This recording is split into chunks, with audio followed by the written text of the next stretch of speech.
का मतलब है क्लास 9 वालों आप लोग फैक्टर कर रहे थे, फैक्टर का 8.1 कर रहे थे। 8.1 में कितना नंबर कर रहे थे? क्वेश्चन नंबर 2 कर रहे थे। क्वेश्चन नंबर 2 कोई हाथी घोड़ा नहीं है, आसानी समय इजी है। याद रखिएगा x³ + 2x + 3 ये हम लोग का क्वेश्चन रहा। तो कहने का मतलब है कि ये तो x³ हम लोग लिख देंगे। क्या लिख देंगे? x³ लिख देंगे।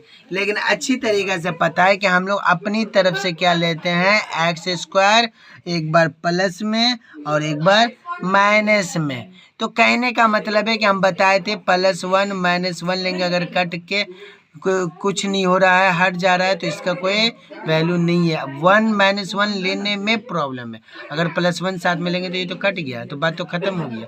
इसलिए हम लोग लिए भी तो 2 एक साथ लिए, x² - x²। उसके बाद यहाँ पे क्या करेंगे बाबू, ये वाला हो गया x हो गया और प्लस ये 3x हो गया। ये हम लोग क्या किए हैं, तो कहने का मतलब है कि हम लोग यहाँ पे क्या करेंगे बाबू, ये 2x को इस शकल में लिखेंगे। इस शकल में क्यों लिखेंगे?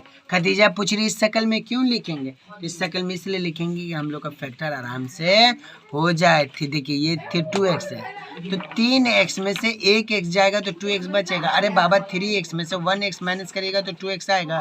हाँ, तो कहने का मतलब है आपको मुंडी उंडी नहीं हिलाना, नहीं तो पता चला कि पूरा वीडियो खराब हो जाएगा। आप लोग को सिर्फ समझना है, आए समझ में, बाकी पर्सनली फिर से पूछ लीजिएगा।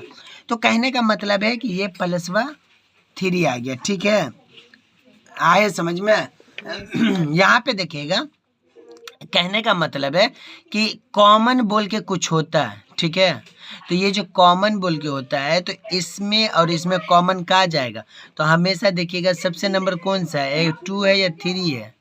तो x पे पावर 2 है, कम है तो उसको लेंगे। तो x² जब बाहर आए तो यहाँ पे देखिए 3 बार x था, अगर 2x बाहर आए तो कितना x बचा? 1x बचा।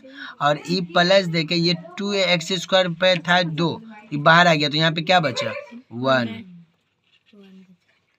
तो कहने का मतलब है x² × x + 1 हो गया। अब इसका तो काम हो गया बाबू। उसी तरीका से इसमें से कॉमन लेंगे, इसमें से। देखिए यहाँ पे गौर से सुनिएगा। अभी फुरकान बाबू बोले कि सर स्कूल में चैप्टर नहीं हुआ, ऊपर ऊपर थोड़ा सा हुआ, लेकिन हमने क्या बोला है याद रखिएगा, नहीं हुआ है उससे कोई मैटर नहीं करता, एग्जाम में सर दे देते हैं। तो आपका काम है घर में, ट्यूशन में, बड़े भाई से छोटे भाई से इसको कर लेना। बड़ी बहन अगर है क्लास में सीनियर है तो आप उससे कर लीजिए। क्यों? क्योंकि स्कूल वाले का आदत है हल्का फुल्का ऊपर ऊपर बता दिया, बोल दिया ये चैप्टर हम लोग कराए थे, दे सकते हैं, और एग्जाम में हम लोग दिखा देंगे, फैक्टर से दे देता है।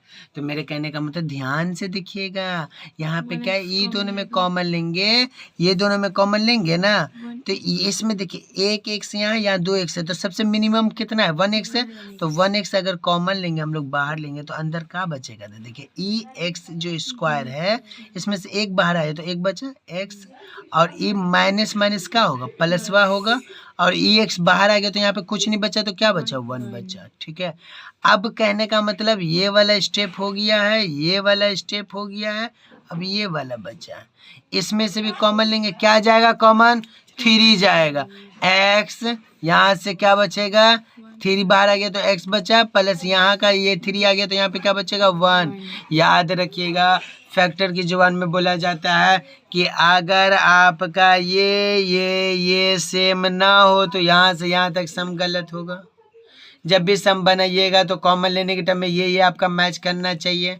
देखिए आँख को सामने में मैच कर रहा है तो मतलब आपका सम सही है। अगर मैच नहीं करता, यहाँ पे x + 1 था, यहाँ पे x - 1 आता तो आपका सम गलत हो जाता। कोई भी फैक्टर, हम बात कर रहे हैं फैक्टर का, कोई भी फैक्टर जब इस मेथड से बनाइएगा आपको कॉमन लेने के टाइम में मैच करना ही पड़ेगा। अगर मैच नहीं हो रहा है तो आपका सम गलत हो रहा है। तो मेरा बात याद रखिएगा। तो कहने का होता है ये तीनों मैच किया तो हम लोग क्या करेंगे, अब ये हो गया ए ब्लॉक, ये हो गया बी ब्लॉक, ये हो गया सी ब्लॉक। तो ये कहने का मतलब है सब में कॉमन है। तो देखिए x + 1 को ले लिए बाहर, ठीक है, ये वाले को पकड़ के यहाँ लिए तो ब्रैकेट में दिए, यहाँ से आया x²। ये वाला यहाँ आया तो यहाँ पे क्या बचा? -x। ये वाला यहाँ आया तो क्या बचा? +3। इसी का तो नाम है, कितना आसान है मैथ। मैथ को अपने खून के नस में एकदम ऐसे ढुका लीजिए, जिस तरह से बॉडी में खून चल रहा है वैसे आप लोग का मैथ भी चले, तब जाके लगेगा मैथ इजी है।